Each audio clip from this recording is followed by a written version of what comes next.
시청자 여러분, JTBC 뉴스룸을 시작하겠습니다. 추석 당일인 오늘도 전국이 이례적으로 푹푹 쪘습니다. 곳곳에 폭염경보까지 내려져 추석 맞나 싶을 정도였는데 이런 더운 날씨에 전기나 물이 끊기는 사고까지 잇따랐습니다. 바로 동대구역으로 가보죠. 자, 윤도열 기자, 기차 타러 역으로 나오신 분들이 뒤로 많이 보이는데요. 지금도 많이 덥습니까? 네, 오늘 대구는 낮에 36.1도까지 올랐는데 지금도 여전히 덥습니다. 제 뒤로 고향 찾아서 내려오신 분들 그리고 다시 일터로 돌아가시는 분들이 많이들 오고 가고 계신데요. 정장 차림 보기 어렵습니다. 다들 한여름 반소매 차림입니다. 네, 날이 덥고 동대구역 안팎에 귀성, 귀경객이 붐벼서요. 보통 9월 초부터는 접어두는 그늘막이나 미세한 물방울을 쏴주는 쿨링포구까지 모두 동원했습니다. 시민들은 이런 추석 처음이라고 했습니다. 제가 68인데 처음으로 이렇게 덥고 가을이 돼야 되는데 한여름이 너무 한여름같이 더 더워요, 날씨가. 네, 그렇습니다. 정말 처음 겪어보는 추석인데 이렇게 덥다가 전기와 물이 끊겨서 명절을 제대로 나지 못한 곳도 많았다고요? 네, 오늘 전남 여수, 돌산과 율촌 지역 1,600여 세대에 오늘 낮까지 24시간 넘게 물이 끊겼습니다. 네, 명절 연휴에 이곳을 찾은 관광객들이 많았는데요. 더위에 물 사용량이 늘면서 정수장 물이 부족해진 탓입니다. 살수차까지 동원해서 오늘 낮부터 물 공급 다시 재개했는데요. 어제는 추석 대목을 앞둔 경기 부천의 한 시장에 6시간 동안 전기가 끊겼습니다. 이 전력 양을 감당 못한 전선 탓이었는데 상인들 손해가 컸습니다. 죽기 시작하죠. 어떻게 싸게라도 줘버려야지. 절반 금액에 팔아야지 어떻게. 냉동고에 물건도 놓기 시작하는데. 그런데 연휴 마지막 날인 내일도 오늘만큼 덥다고요? 네, 오늘 전국 80곳에 폭염경보가 또 78곳에 폭염주의보가 내려졌습니다. 전남 곡성이 38도까지 올라서 전국에서 가장 더웠고요. 대구 인근인 경북 김천도 37.9도까지 올랐습니다. 내일도 오늘과 비슷하게 덥겠습니다. 체감 온도가 낮에 33도에서 35도까지 오르겠습니다. 더위는 금요일 낮부터 누그러질 것으로 보입니다. 모레까지 소나기가 내리고 찬 공기도 슬슬 우리나라로 내려올 것으로 예상됩니다. 제주에 모두 71일 등 올해 유난히 많았던 열대야도 토요일 아침부터는 사라지는 곳이 많겠습니다. 네, 알겠습니다. 동대구역에서 윤도열 기자가 전해드렸습니다. 이렇게 처음 겪어보는 무더위 속 추석이지만 그래도 오늘 평소보다 더 크고 더 밝게 보이는 슈퍼문이 뜬다고 합니다. 이번에는 서울 남산타워로 가보겠습니다. 자, 김한수 기자, 더위를 뚫고 보름달 보러 나온 시민들 많이 왔습니까? 네, 아직도 후텁지근한 날씨가 계속되고 있는데요. 해가 지기 시작하면서 보름달을 보기 위해 많은 분들이 모여 있습니다. 제가 직접 만나봤는데요. 한번 들어보시죠. 남산에서 이제 한가위 달 큰 보름달을 보려고 나왔습니다. 한 자리에 모여가지고 약간 축제 같은 분위기로 재밌게 놀다 가는 것 같습니다. 네, 오늘 슈퍼문이 뜬다고는 하지만 구름이 많아서 잘 보이지 않는 곳도 많다던데 그곳은 어떻습니까? 네, 여기도 구름이 껴서 아주 잘 보이지는 않습니다. 조금 더 어두워질 때까지 한번 기다려 봐야겠는데요. 슈퍼문은 지구와 달이 가까워지면서 평소보다 더 크고 더 밝은 상태를 말합니다. 지난달에 이어 올해 두 번째인데요. 오는 10월과 11월에도 슈퍼문을 볼 수 있을 것으로 예상됩니다. 네, 그리고 오늘 한낮에는 한여름처럼 더웠는데 아무래도 당일인 만큼 가족들과 놀러 나온 시민들이 많았다고요? 네, 오늘 낮부터 시내 곳곳을 다녀봤습니다. 먼저 시민들의 목소리 들어보시죠. 외할아버지 집이 서울이어가지고 놀러 와가지고 경복궁 와보고 싶어서 한복 입고 사진 찍으러 왔어요. 항상 그리운 어머니 명절마다 뭐 오고 그리고 이제 따로 개인적으로 또 오기도 하고 한번 왔다 가면 마음에 위안이 된다고 해야 되나? 오늘 체감 온도가 35도가 넘을 정도로 무더운 날씨였지만 이렇게 성묘를 가거나 제사를 마친 뒤 공원이나 고궁을 찾는 시민들이 많았습니다. 네, 서울 남산타워에서 김한수 기자가 전해드렸습니다. 이렇게 점점 더워지는 날씨는 차례상도 바꾸고 있습니다. 애플망고 같은 열대 과일이 차례상에 오르는 건데 이대로라면 빨간 사과 같은 토종과일 올리기가 점점 어려워질 거란 말도 나옵니다. 신진 기자입니다. 15가구의 차례상을 모아봤습니다. 바나나와 멜론, 샤인머스켓은 흔하고 애플망고도 보입니다. 열대과일을 안 올린 집, 4집뿐입니다. 조상이 먹고 가는 게 아니고 산 사람들 먹으니까 요즘 사람들 좋아하는 걸 올려요. 인식도 바뀌었지만 주로 나는 과일이 기후변화로 달라진 영향이 큽니다. 대표적인 게 사과입니다. 너무 뜨거우니까 그런지 안 익어서 지금 못 딴 집들이 많대요. 20도 이하의 서늘한 온도에서 새빨갛게 물드는데 올해는 추석까지도 30도 이상의 폭염이 이어지고 있습니다. 이대로라면 30년 뒤엔 강원도의 일부에서만 사과를 재배할 수 있을 것이라는 분석이 나옵니다. 그런 동안 망고와 파파야 등 아열대 작물의 재배는 크게 늘었습니다. 30년 뒤엔 우리나라 농지의 56%를 아열대 작물이 채울 것이라는 예측도 나옵니다. 네, 이곳은 경기도 고양시의 한 농장입니다. 제 옆에 있는 이 나무가 동남아가 원산지인 사탕수수인데요. 이렇게 지붕이 없는 노지에서도 잘 자라고 있습니다. 이게 오래 심은 건데 키가 이렇게까지 커요. 우리나라에서도 이제는 열대작물이 진짜 무럭무럭 자라는 시대가 지금 오고 있는 거라고 보시면 되죠. 정성으로 차린다면 열대과일로 채운 차례상도 문제 없습니다. 하지만 무서운 속도로 바뀌는 먹거리 지도는 걱정스럽습니다. JTBC 신진입니다. 꺾일 줄 모르는 무더위 탓에 채소 가격도 고공행진 중입니다. 특히 시금치는 한 단에 10,000원을 넘어섰는데 정아람 기자가 시장을 둘러왔습니다. 오늘 오후 경기 부천시 상동시장, 시금치 한 근에 10,000원이라고 적혀 있습니다. 배추는 한 통에 15,000원에 팔리고 있습니다. 서울도 채소값이 비싼 건 마찬가지입니다. 상추 이런 것들이 대부분 평상시보다 한 5배 정도 올랐다고 생각하시면 돼요. 추석 때 많이 써야 할 물건들이 전반적으로 다 올랐어요. 장을 보러 온 손님들은 깜짝 놀랍니다. 상추 이런 몇 포기에 5,000원. 야채도 가장 많이 먹는 건데도 장난이 아니네 정말. 이거 한 단도 아니고 조금 한 주먹 사는데 지금 물가가 5,000원 이렇게 내라고 하니까 소비자 입장에서는 좀 과하지 않나. 최근 시금치 소매 가격은 100g에 약 4,000원으로 1년 전보다 57%나 올랐습니다. 한 단이 300g 정도인 걸 감안하면 시금치 한 단에 10,000원이 넘는 겁니다. 고온으로 생육 환경이 좋지 않고 생육 부진으로 출하량이 감소한 탓에 공급량이 줄어드니까 가격이 높아질 수밖에 없었죠. 배추와 무도 1년 전보다 50% 안팎 값이 올랐습니다. 일부 수산물도 가격이 껑충 뛰었습니다. 냉동조기는 1년 전보다 30% 가까이, 마른 멸치도 10% 넘게 값이 올랐습니다. 다만 공급이 늘어난 과일과 축산물은 추석을 앞두고 가격이 조금 내렸습니다. 하지만 무더위가 길어지면서 작황이 좋지 않은 채소는 가격 상승세가 당분간 이어질 것으로 보입니다. JTBC 정아람입니다. 추석 연휴 의료 상황 어떤지 저희가 밀착 취재한 내용으로 이어가겠습니다. 강원도에서는 한 남성이 솥불에 받쳐 안구가 파열됐는데도 여러 지역을 헤매다 15시간 만에 겨우 수술을 받을 수 있었고 대형 병원의 응급실은 진료가 제한되는 곳이 많았습니다. 이예원 기자가 현장 취재했습니다. 어제 저녁에 눈을 크게 다친 환자가 급히 병원으로 실려왔습니다. 솥불에 받쳐 안구가 파열된 겁니다. 환자는 강원도 인근 병원과 서울의 한 빅5 병원 등에서 거부당한 뒤 약 15시간 만에 인천 병원의 수술대 위에 겨우 오를 수 있었습니다.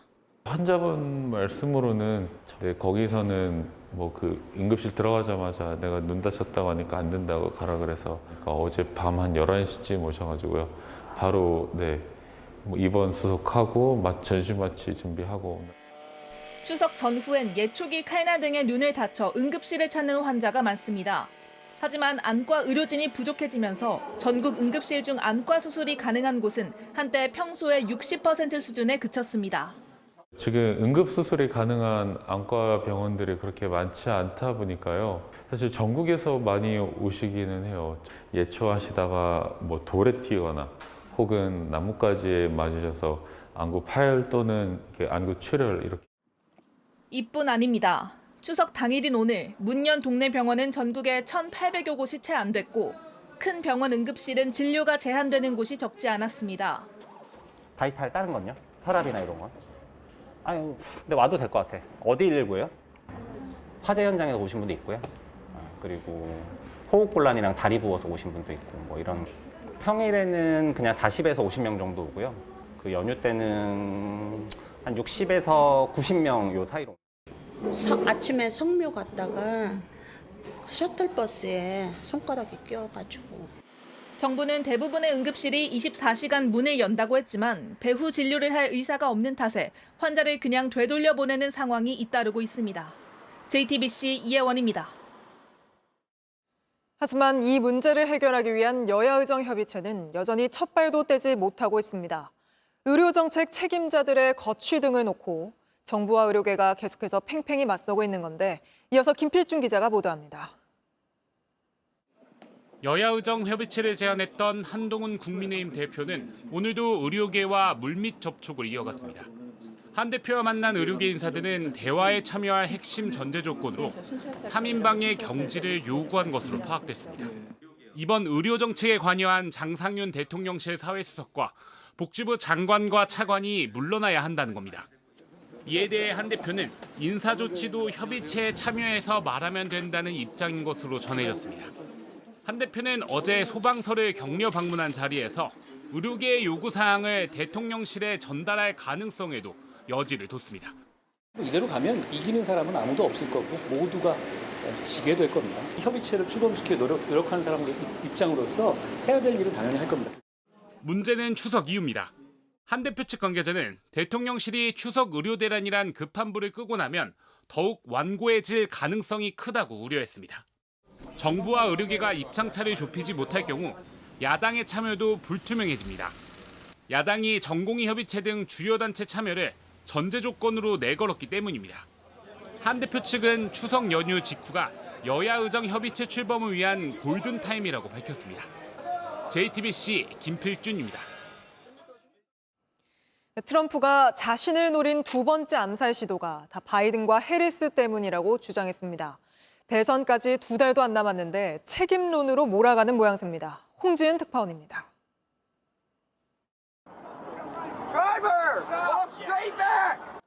트럼프 공화당 대통령 후보를 죽이려 한 용의자가 경찰에 붙잡힐 당시 모습입니다. 용의자는 달아난 지 40여 분 만에 체포됐습니다. 수사 결과 용의자는 12시간 가까이 골프장에 머물며 트럼프를 노린 것으로 드러났습니다. 이 때문에 경호 실패 논란도 불거졌지만 정작 트럼프는 비밀 경호국이 제 할 일을 했다고 평가했습니다. Well, and Secret Service did an excellent job, and they have the man behind bars, and hopefully he's going to be there for a long time. 트럼프 측은 암살 위협의 책임을 바이든 대통령과 해리스 민주당 대통령 후보에게 돌렸습니다. 트럼프가 미국 민주주의의 위협이라는 식의 발언이 극단적인 상황을 불러왔다는 겁니다. 이를 두고 최근 해리스와의 초박빙 대결 구도를 흔들려는 전략이라는 분석도 나오고 있습니다. No one has tried to kill Kamala Harris in the last couple of months, and two people now have tried to kill Donald Trump in the last couple of months. I'd say that's pretty strong evidence that the left needs to tone down the rhetoric and needs to cut this crap out. 정치 폭력을 규탄한 해리스의 성명에 이어 바이든 대통령은 트럼프의 안부를 확인했습니다. In America, we resolve our differences peacefully, the ballot box, not at the end of a gun. It solves nothing and just tears the country apart. 트럼프를 지지해온 일론 머스크 테슬라 CEO는 바이든과 해리스에 대한 암살 시도는 없는 게 이상하다고 해 논란이 일기도 했습니다. 또 한 번의 암살 시도를 계기로 대선을 앞두고 미국 사회의 분열이 더 심화될 것이란 우려가 커지고 있습니다. 로스앤젤레스에서 JTBC 홍지은입니다. 추석 당일에도 사건 사고는 잇따랐습니다. 아침부터 음주운전 의심 차량이 경찰을 피해 달리다 4중 추돌 사고를 내 7명이 다치는 등 교통사고가 곳곳에서 일어났고 강원도 정선 케이블카가 운행 도중 멈춰섰습니다. 조승현 기자입니다. 흰색 SUV가 도로에 뒤집혀 있습니다. 구급대원이 사람을 꺼내려고 안간힘을 씁니다. 오늘 오전 7시 55분쯤 전북 전주시 효자다리 부근에서 차량 4대가 잇따라 부딪혔습니다. 20대 SUV 운전자와 동승자 1명이 크게 다쳤고 5명이 가벼운 부상을 입었습니다. 사고 전 음주운전이 의심되는 차량이 있다는 신고가 들어왔습니다. 경찰이 출동했고 SUV는 약 2km 거리를 도망치다 사고를 냈습니다. 도주를 하다가 무리하게 신호위반하고 나가다 사고예요. 경찰은 SUV 운전자의 혈액을 채취하고 정확한 사고 경위를 조사할 예정입니다. 고속도로 1차선에 차량 한 대가 옆으로 누워 있습니다. 오늘 오전 9시 14분쯤 경부고속도로 청주-나들목 인근에서 6중 추돌 사고가 났습니다. 2명이 크게 다치고 10명이 가벼운 부상을 입었습니다. 평상시에도 한 사람 기사밖에 안 탔을 때 가족들이 잔뜩 타고 있었죠. 경찰은 2차로를 달리던 차량이 정체 구간에서 급히 차선을 바꾸다 사고가 시작된 걸로 보고 있습니다. 전남 장성군 호남고속도로에서도 사고가 났습니다. 먼저 4중 추돌 사고가 나고 뒤따르던 승용차가 급정거하면서 또 다른 3중 추돌 사고로 이어졌습니다. 3명이 다쳤고 1시간 30분가량 정체가 빚어졌습니다. 케이블카 탑승장이 사람으로 가득 찼습니다. 오늘 오후 강원 정선군 가리왕산 케이블카가 운행 도중 멈췄습니다. 비상전력으로 케이블카를 움직였지만 산 정상의 승객들은 길게는 2시간 넘게 발이 묶였습니다.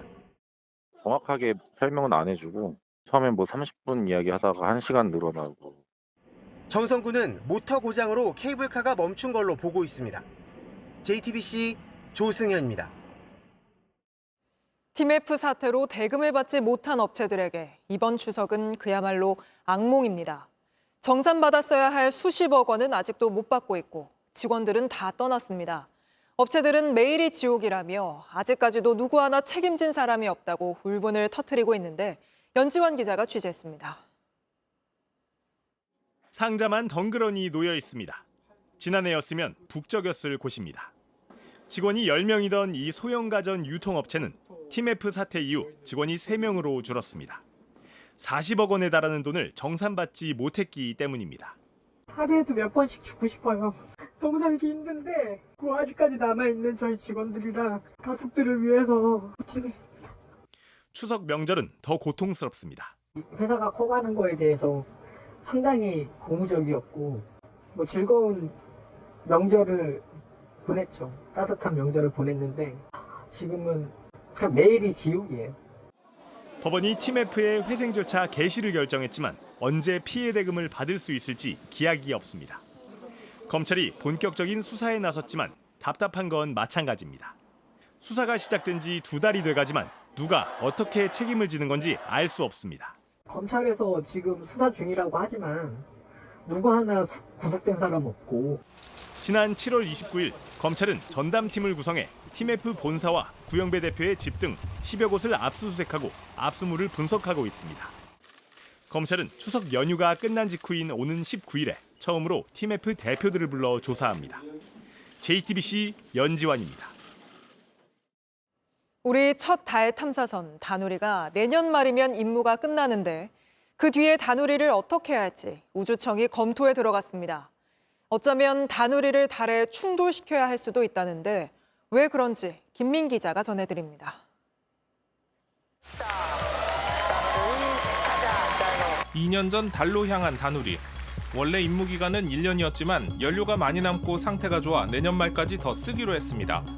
이런 가운데 최근 우리나라와 미 나사가 함께 다누리의 2차 임무 연장을 협의 중인 것으로 확인됐습니다. 25년 이후 추가로 다누리 임무를 연장할 가능성과 다누리의 활용도를 더욱 높이는 방안에 대한 논의를 시작하였습니다. 4-5개의 시나리오를 검토 중인데 핵심은 연료를 다 쓰기 전 다누리를 달 상공 100km에서 올리느냐 내리느냐입니다. 먼저 달 충돌 시나리오입니다. 고도를 낮추면 더 자세한 사진과 데이터를 얻을 수 있지만 다른 비행체들의 안전을 위해 결국 달에 떨어뜨려야 합니다. 또 다른 시나리오는 연료를 쓰지 않아도 되는 동결 궤도까지 올리는 겁니다. 이렇게 되면 연료 없이도 돌 수 있기 때문에 기능이 다 멈출 때까지 운영할 수 있습니다. 지난 2009년 발사된 미국의 달 궤도선 에라로의 경우 당초 임무기간 1년을 훌쩍 넘겨 15년째 쓰고 있습니다. 다누리는 달 탐사 경쟁의 한복판에 있습니다. 충돌 경보를 받고 저희가 좀 예상하지 못했던 그런 경보 때문에 회피 기동을 총 4회 실시한 경험이 있습니다. 다시 원하는 궤도로 다시 돌아와서 정상적으로 임무를 수행 중에 있습니다. 달의 신비를 풀 많은 자료를 보내오고 있는 다누리. 곧 결정될 운명에 관심이 모아지고 있습니다. JTBC 김민희입니다. 인천경제자유구역청이 수십억 원을 들여 유치했던 미국 스탠포드대 연구소가 보조금을 삭감하겠다고 하자 철수 수순에 들어갔었는데 끝내 잔류 결정을 내린 걸로 확인됐습니다. 취재 결과 스탠포드 측을 붙잡기 위해 새 계약서를 써준 걸로 파악됐는데 거기에는 한국 정부가 간섭하지 않겠다는 등의 내용이 담겼습니다. 최규진 기자입니다. 인천 송도 국제도시에 미국 스탠포드 대학교가 한국 스탠포드 센터를 설립한 건 2021년입니다. 스마트시티 관련 연구를 진행하기로 하고 인천경제자유구역청과 산업자원부 등이 총 162억 원을 들였습니다. 5년간 매년 30억 원의 보조금도 지급하기로 했습니다. 그런데 설립 2년 만인 지난해 6월 스탠포드 측이 갑자기 국내 철수를 통보한 사실이 알려졌습니다. 당시 산자부 평가에서 연구 성과가 미흡하다며 보조금의 10%를 삭감했다는 게 이유였습니다. 센터는 산자부 감사 보고서 제출 의무 등을 지키지 않아 기관 경고 처분을 받았습니다. 논란이 커지자 인천경제청이 미국 스탠포드대를 직접 방문하면서 철수하기로 했던 계획을 철회했습니다. 그런데 JTBC 취재 결과 인천경제청이 스탠포드 측을 붙잡기 위해 새로운 계약을 맺은 것으로 나타났습니다. 인천경제청 보고서 등에 따르면 수정된 계약서에는 소통 채널이 본교로 내부 간섭 권한이 한국 정부에 없음, 내부 간섭 권고 자제 등이 담긴 것으로 파악됐습니다. 또 보조금은 삭감하지 않기, 연구 재량은 전적으로 스탠포드가 가짐 등도 포함됐습니다. 상호 균형 잡힌 계약을 맺지 못하고 일방적 퍼주기, 굴종적인 갑질 계약을 맺은 것은 큰 문제가 아닐 수 없습니다. 관리 감독 권한을 중도에 놓아버린 산업부에 대해서도 직무유기 내지는 업무상 배임에 대한 조사가 필요하다고 봅니다. 이에 대해 인천경제청과 산자부는 스탠포드가 산학연구 활성화에 기여하는 바가 크다면서 이를 통해 다른 해외 연구소 유치 추진이 가능했다고 해명했습니다. 그러면서 기간 이내 철수하면 보조금을 돌려받기로 하는 등의 조건도 새 계약에 추가했다고 주장했습니다. JTBC 최규진입니다. 연휴 때마다 반려동물 키우는 분들은 고민이 많죠. 먼 귀성길 대중교통으로 같이 내려갈 수 있는지, 맡긴다면 어디에 믿고 맡길 수 있을지 궁금한 점이 많은데 정인아 기자가 보도합니다.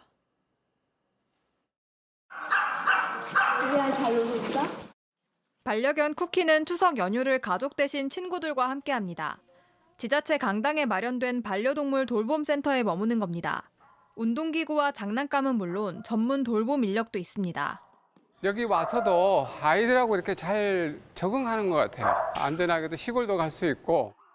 반려동물 위탁소도 문을 열었습니다. 저소득층과 홀로 반려동물을 키우는 1인 가구가 지원 대상입니다. 서울시에서 18곳이 운영되는데 최대 열흘까지 무료로 맡길 수 있습니다. 집에 혼자 오래 있으면은 아무래도 정서적으로 좀 문제가 있을 수 있고 위생이나 건강상으로도 이제 어떤 사건이나 사고가 생길 수도 있거든요. 맡기는 게 불안하다면 함께하는 귀성길도 방법입니다. 대중교통도 반려동물과 함께 이용할 수 있습니다. 아기 이름은 뽀뽀고 나이는 5살이고 KTX 타고 대구 가려고 합니다. 가방에 잘 넣어서 데려가면은 뭐 크게 문제될 건 없어요. 다만 KTX와 고속버스를 탈 땐 예방접종을 마친 뒤 전용 가방을 이용해야 합니다. 옆자리에 함께하면 성인 정상 요금으로 승차권도 추가로 사야 합니다. JTBC 정인아입니다. 유럽 중부와 동부에 100년 만에 폭우가 쏟아졌습니다. 한 달치 비가 하루 만에 퍼부으며 도시가 다 물에 잠겼고 인명피해도 속출했습니다. 김서연 기자입니다. 강물이 거센 파도처럼 세차게 밀려옵니다. 지붕 높이까지 넘실대는 강물은 도로와 철도, 다리를 모두 집어삼켰습니다. 폭풍 보리스가 강타한 중부 유럽에 수십 년 만에 최악의 폭우가 쏟아진 겁니다. 체코와 폴란드, 오스트리아 등 곳곳에 며칠째 폭우가 이어지면서 도시는 온통 흙탕물에 잠겼습니다. 주민들은 대재앙이라고 말합니다. No to jest, miasto wygląda jak apokalipsa, tak jak ja to nazwę, to jest miasto widmo tak naprawdę. No woda to była niesamowita, to Armagedon, to nie wiem czy to można było nazwać wodą, gdzie leciały drzewa całe, korzenie, różne rzeczy, opony, broilery.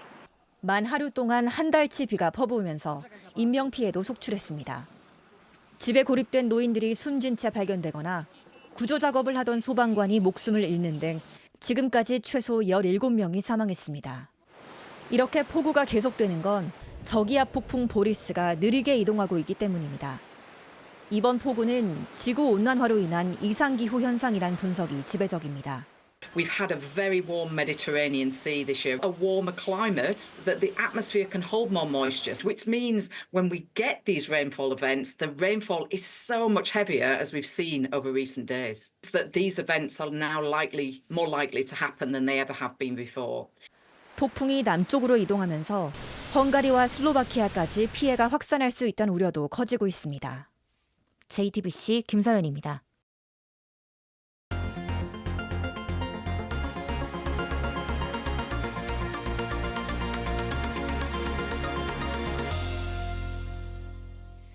이번 추석 연휴에도 북한과 가까운 접경 지역 주민들은 마음 놓고 푹 쉬기가 어렵습니다. 북한은 이틀 연속 오물풍선을 날려보냈고 거기 맞대응하는 우리 군의 대북 방송과 또 거기 맞서는 북한의 귀신 소리 같은 대남 방송까지 이어지고 있기 때문입니다. 주민들은 일상생활 자체가 어렵다고 호소하고 있는데 어느 정도인지 밀착 카메라 송우영 기자가 가봤습니다. 이른 아침 북한과 불과 수 킬로미터 떨어진 접경 지역.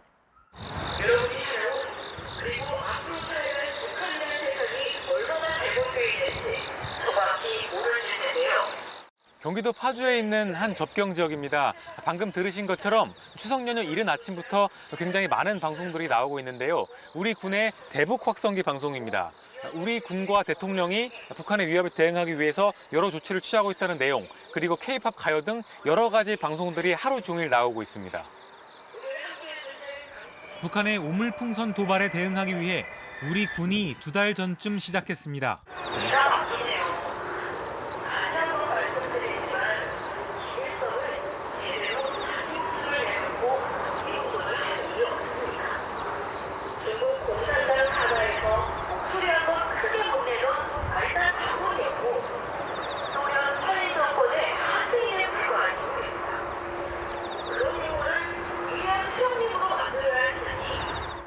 오전과 오후, 저녁으로 나눠 서너 시간씩 북한 체제를 비판하는 발언이나 트로트, K-팝 등을 내보내고 있습니다.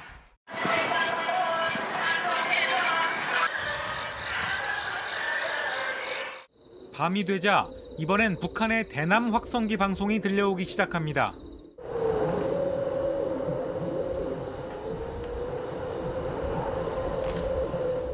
동물 울음소리 같기도 귀신 소리 같기도 한 소음 공해. 우리 군의 확성기 방송을 방해하려는 목적으로 추정됩니다. 최근 인천 강화군에서 들린다는 보도가 이어졌는데 밀착 카메라 확인 결과 이곳 파주에서도 심각한 수준이었습니다. 평일이고 휴일이고 하루도 빼놓지 않고 남과 북의 확성기 대결이 반복되다 보니 접경 지역 주민들은 지쳐갑니다. 귀신이 나오는 듯한 그런 소리가 나오고 밤에는 밤대로 너무 스트레스를 받고 자정 넘어서까지 하거든요. 두 나라 모두 구체적이거나 현실적인 대안을 하지 않고 굉장히 좀 유치한 접근을 하고 있는 게 아닌가라는 생각. 집 안에서도 지금 여러분이 어떤 어려움에도 심지어 창문을 닫아도 노랫소리가 선명하게 들리다 보니 일상생활이 어려운 수준입니다.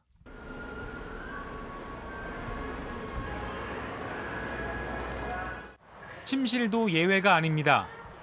양해를 구하고 침실에도 들어와 봤습니다. 평소에 잠을 자는 공간인 이곳에서도 대북 확성기 소리가 매우 크고 선명하게 들리는 그런 상황입니다. 연휴를 맞아 근처 펜션에 놀러 온 사람들도 놀라긴 마찬가지입니다. 방송하고 그런다고 무슨 효과가 있냐고. 아무 효과가 없어. 군인들만 힘들고 나는 그렇게 생각해. 주민들이 피해를 보더라도 북한의 도발을 막기 위해 방송은 계속해야 한다는 의견도 있었습니다. 그건 뭐 어떻게 뭐 우리가 시킨 것도 아니고 저희들이 하는 뭐 나라에서 군에서 하는 거니까. 뭐 막을 수는 없는 거지 우리가. 북한이 오물풍선 살포 같은 도발 행위를 멈추지 않고 있어 이런 소음공해 피해는 한동안 계속될 걸로 보입니다. 이렇게 밤날 없는 남과 북의 확성기 전쟁은 어쩌면 양측의 어쩔 수 없는 선택일지도 모르겠습니다. 피해를 입고 있는 접경 지역 주민들은 하루빨리 이 소모적인 대결 분위기가 잦아들어 평화가 다시 찾아오길 바라고 있습니다. 밀착 카메라 송우영입니다. 기아가 7년 만에 프로야구 정규리그 정상에 올랐습니다. 단 한 점도 내지 못한 기아지만 2위 삼성의 패배로 매직 넘버가 지워지면서 한국 시리즈에 직행하게 됐습니다. 오선민 기자입니다. 1회 초부터 3번의 만루 기회를 만든 기아. 그러나 득점으로 연결된 건 없었습니다. SSG 선발 투수 김광현의 위기 관리 능력이 빛났습니다. 시속 110km대 느린 커브로 연이어 삼진을 잡아 아웃 카운트를 늘렸습니다. 김광현이 5이닝 무실점으로 기아 타선을 꽁꽁 묶은 가운데 3회 말 박지환의 2루 도루와 오태곤의 희생 번트로 만든 원아웃 3루 상황에 신범수가 적시타로 SSG에 선취점을 안겼습니다. 8회 말엔 에레디아가 솔로포를 터뜨려 승리의 쐐기를 박았습니다. 기아는 0대2로 패했지만 같은 시각 두산이 2위 팀인 삼성을 8대4로 잡은 덕에 남은 매직 넘버 1을 지웠습니다. 7년 만에 정규리그 1위에 오른 기아는 일찌감치 통산 12번째 한국 시리즈 우승을 준비할 수 있게 됐습니다. 스프링 캠프를 앞두고 감독이 교체되는 등 어수선한 분위기 속 시즌을 시작한 기아. 선발진의 줄부상 악재에도 발빠른 대처로 위기를 넘겼고 40대 최영우부터 20대 김도영까지 타선의 고른 활약이 원동력이 됐습니다. 10팀 중 유일하게 팀 타율 3할을 기록하며 팀 득점, 타점, 장타율까지 모두 1위에 올라 있습니다. 40도루까지 한 걸음, 프로야구 시즌 최다 득점까지 단 한 점을 남겨둔 김도영은 정규리그 남은 7경기에서 도전을 이어갑니다. JTBC 오선민입니다.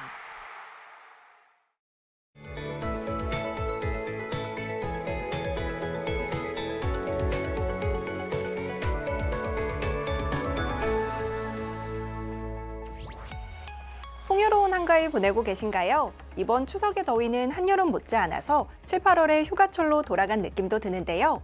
지난밤 서울에서는 역대 한가위 사상 처음으로 열대야가 나타나기도 했습니다. 폭염의 강도도 더 심해지고 있습니다. 오늘은 그간 더위가 덜했던 강원도에도 폭염주의보가 내려졌고요. 남부 곳곳으로는 폭염경보로 한층 강화됐습니다. 연휴 마지막 날인 내일도 더위는 계속되겠는데요. 지난 밤에 이어 오늘 밤에도 열대야가 나타나겠고 한낮에는 오늘만큼은 아니지만 그래도 여전히 30도를 넘어서겠습니다. 귀경길까지 대부분 지역에 강한 소나기 예보가 있습니다. 교통혼잡이 예상되는 만큼 평소보다 조심히 이동하시기 바랍니다. 최저기온은 청주와 전주가 26도로 예상되고요. 낮 기온은 광주와 창원이 34도까지 오르면서 특히 남부지방의 더위가 심하겠습니다. 연휴가 끝나고 목요일까지는 늦더위가 이어지겠지만 금요일에는 전국에 비가 내리면서 열기를 식혀주겠습니다. 날씨였습니다. 네, 뉴스룸 저희가 준비한 소식은 여기까지입니다. 시청자 여러분 안전하고 평안한 한가위 보내시길 바랍니다. 오늘도 시청해주셔서 고맙습니다.